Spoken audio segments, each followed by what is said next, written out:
오늘은 비트코인이 폭락하면 과연 스트레러지는 강제 청산을 당할까에 대해서 이야기해 보겠습니다.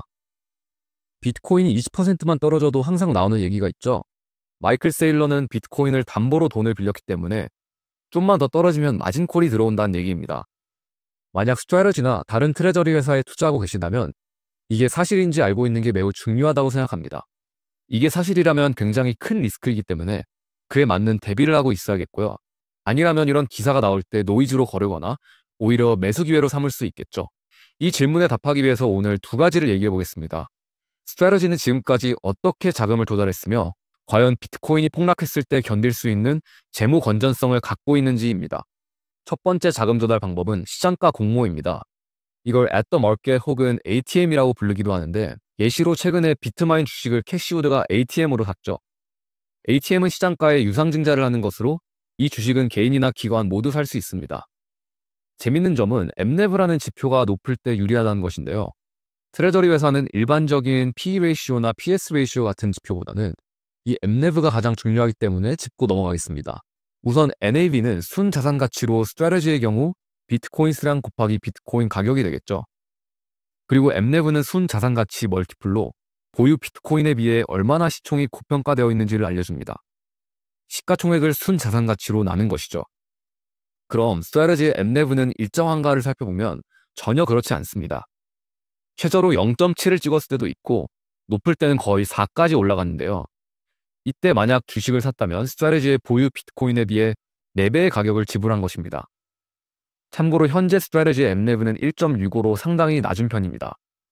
이 지표를 보고 들어간다면 지금이 좋은 기회가 될 수도 있겠죠. 이건 이번 어닝콜 발표 자료인데 세일러는 MNAV가 2.5 이상일 때만 시장가 공모를 하겠다라고 얘기했습니다. 그렇다면 왜 MNAV가 높을 때 시장가 공모를 하는 게 유리할까요? 상대적으로 비싼 주식을 활용해 더 많은 비트코인을 구입할 수 있기 때문입니다. 같은 비트코인을 구입하려 할 때 MNAV가 높으면 상대적으로 주식 희석이 덜하겠죠. 이 방식으로 스트레러지는 주식당 비트코인, BPS를 계속 늘려온 것입니다. 2020년부터 2025년까지 3배 이상 늘린 것을 볼 수 있죠. 그리고 두 번째 방식은 전환사채입니다. 전환사채는 이자를 낮게 빌려주는 대신 주가가 많이 오르면 주식으로 바꿀 수 있는 권한이 있는 사채입니다.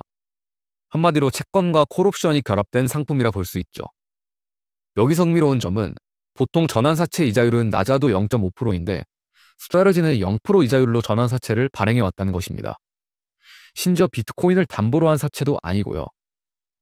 이건 그만큼 스트레러지의 전환사채가 매력적이라는 것인데 그 이유는 변동성과 유동성에 있습니다. 세일러는 변동성은 곧 생명력이다라는 얘기를 했죠. 그럼 이 전환사채를 사는 대상은 누구일까요? 바로 이 켄 그래핀 아저씨 같은 헤지펀드들입니다. 헤지펀드 입장에서 변동성이 유리한 점이 두 가지가 있는데요. 첫 번째는 변동성이 높으면 행사 가격까지 주가가 오를 확률이 높고 두 번째는 차익 거래를 할 수 있다는 겁니다. 재밌는 게 이 헤지펀드는 돈을 빌려주자마자 스트레러지에 숏을 때립니다. 행사 가격까지 오르지 못하는 시나리오를 생각해서 해칭을 하는 것이죠.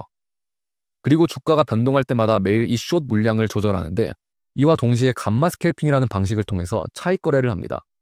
결론을 얘기하자면 헤지펀드들이 쓰는 방식들이 변동성과 유동성이 높을 때 잘 통하는 것이고 이 변동성이 가장 높은 주식 중에 하나가 스트레러지라는 겁니다. 헤지펀드 입장에서 주가가 행사 가격까지 오른다고 치면 차익 거래 수익과 행사를 함으로써 얻는 이 40에서 60% 수익을 둘 다 챙길 수 있고요. 그렇지 않더라도 원금과 차익 거래 수익을 챙길 수 있는 것이죠.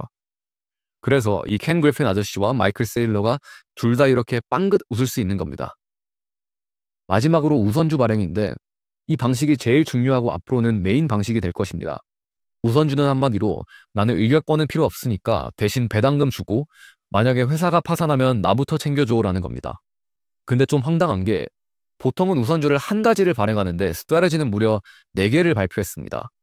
그리고 마이클 세일러는 이걸 비트코인 국방부라고 부르죠. 그럼 이 국방부는 무엇을 지키느냐 하면 바로 비트코인 가격입니다. 최대한 많은 자본을 끌어들여서 비트코인의 가격을 방어하겠다는 것이죠. 자본시장을 보면 사실 비트코인이 속하는 상품 시장은 굉장히 작습니다. 그리고 시장이 작으면 구조상 많은 자본이 들어올 수가 없죠.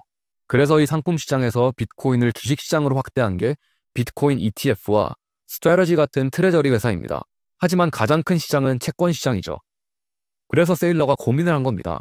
어떻게 하면 이 채권 시장의 돈을 비트코인으로 흡수할 수 있을까? 그리고 세일러의 답은 이자를 많이 주는 우선주였습니다. 채권 시장에서 중요한 건 이자율과 만기인데 이 그래프를 보면 스트래티지는 어떤 만기를 선호하더라도 더 높은 이자율을 제시하고 있습니다. 그리고 5배에서 7배로 과잉담보를 해서 리스크 또한 굉장히 낮다고 이야기하죠. 특히 이번에 IPO한 스트레치 우선주는 가격이 $100 부근에 고정되게 하고 이자율이 무려 9에서 10%나 되는 혁신적인 우선주입니다. 제 생각에는 처음에는 경계를 하는 기관들이 많을 것 같은데 이 우선주로 훨씬 좋은 퍼포먼스를 내는 펀드들이 등장하면 입소문을 타 수요가 굉장히 오를 것 같습니다. 자, 그럼 원래 질문으로 돌아가 비트코인이 무려 70% 떨어진다고 가정해 보겠습니다. 물론 지금 비트코인이 이미 제로권에 들어온 상황이라 이 가능성은 매우 낮다고 생각합니다. 첫 번째로 비트코인을 청산해야 하는가에 대한 답변은 아니다입니다. 아까 말했듯이 스트래티지는 비트코인을 담보로 한 대출이 현재 없습니다. 정확히 얘기하면 한 번 있었는데 이 대출은 이미 상환을 했습니다. 또한 우선주 역시 청산이 적용되지 않습니다. 아까 스트래티지 우선주가 5배에서 7배의 과잉담보되어 있다고 말씀드렸죠.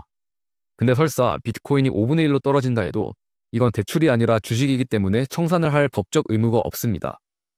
그럼 다음으로 우선주 배당은 낼 수 있는가를 보겠습니다. 회사가 이렇게 재무적으로 타격을 받은 상황에서 앞으로 얼만큼 잘 버틸 수 있는지를 나타내는 수치가 순자본인데요. 이 상황에서 스트래티지의 순자본을 계산해보면 현재 순자산 가치가 $72빌리언 이기 때문에 70% 떨어지면 $21빌리언 되고요. 현재 갖고 있는 부채와 우선주는 각각 $8빌리언과 $6빌리언입니다. 그러면 순자본은 이 경우에서 순자산 가치 마이너스 부채 마이너스 우선주이기 때문에 총 $14빌리언이 됩니다. 무려 원화로 20조 원의 순자본이 남아있는 것입니다. 이 정도면 충분히 돈을 더 빌려서 우선주 배당을 낼 수도 있고 사실 세일러는 이런 상황이 오면 어떤 방식으로든 비트코인을 쓸어 담겠죠. 자, 그럼 오늘 여러 가지 의미로 비트코인의 금융시장을 개척하고 있는 스트래티지에 대해서 알아봤는데요. 다음에 또 유익한 내용으로 찾아오겠습니다.